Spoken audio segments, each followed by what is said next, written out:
you know what? This one has my heart, and I think part of the reason why I enjoy this movie so much is that it was the very first movie I saw in the theater, very first Jason movie I saw in the theater, and man, that crowd, I still remember that crowd was having a ball when they had that big showdown, and I guess I'll go ahead and jump to the chase. The showdown is definitely the best part of this movie. That showdown between Tina and Jason is balls to the wall. And I remember seeing this scene in the theater, and the crowd was just going ballistic. They were eating it up. They were freaking loving it. Because, I mean, Tina, she just kept kicking his ass over and over, but he kept getting up and coming after her, you know? It's like Tina was Apollo Creed and Jason was Rocky, right? And it was awesome. I could have said the look of Jason. This is, I think, probably the best look of the character.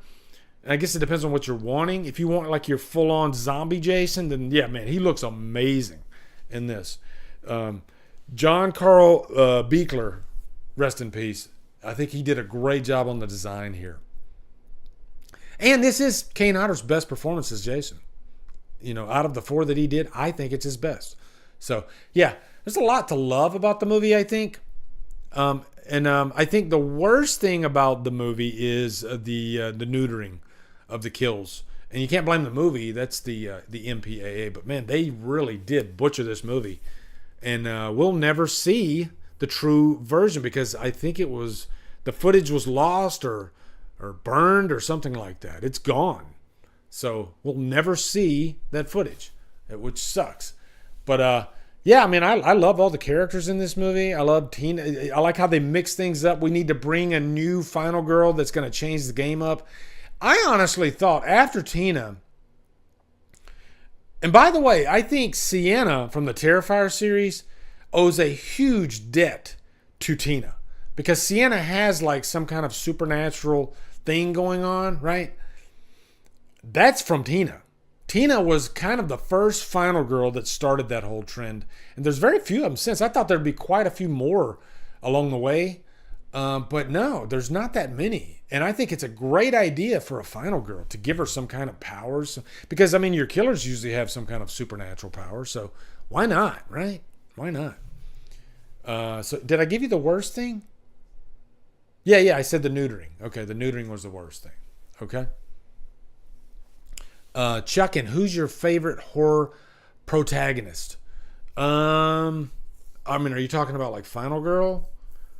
I mean, I guess a protagonist. You could consider Dr. Loomis a protagonist, right? He's not the main protagonist, but he's still a protagonist. So I guess I would have to say Loomis. Yeah, Loomis is one of my all-time favorite characters. What Donald Pleasance did with that character, amazing.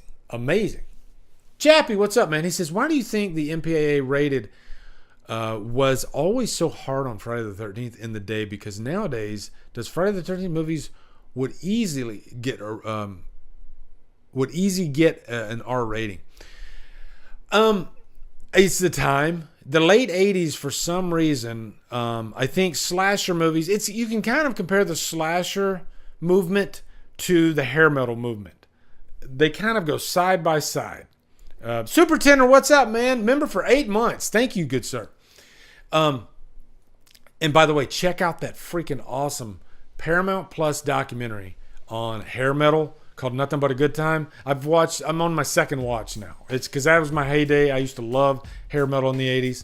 And yeah, it's great. But yeah, you can compare that to the slashers. And people, the viewers and the Hollywood in general, they looked at the slasher genre, especially in the late 80s, like the redheaded stepchild. And so I think it was just a case of, let's be a dick. And so I think there were a lot of movies that weren't necessarily lowbrow horror that probably got more of a pass with the MPAA than slasher movies did, you know? I think that's what it was. I think it was favoritism that ruined it for slasher movies in the late 80s. For sure. What's up, guys? You are at the end of the DD Live clip. What I do is I like to clip these out if I think the topic is important or something that's newsworthy. So thank you for watching. And if you want to watch more, you can go over here. You can go over here. Click on one of those. And yeah, hopefully I can do this for 20 seconds, which I think I did. Okay, so yeah, thanks for watching, guys.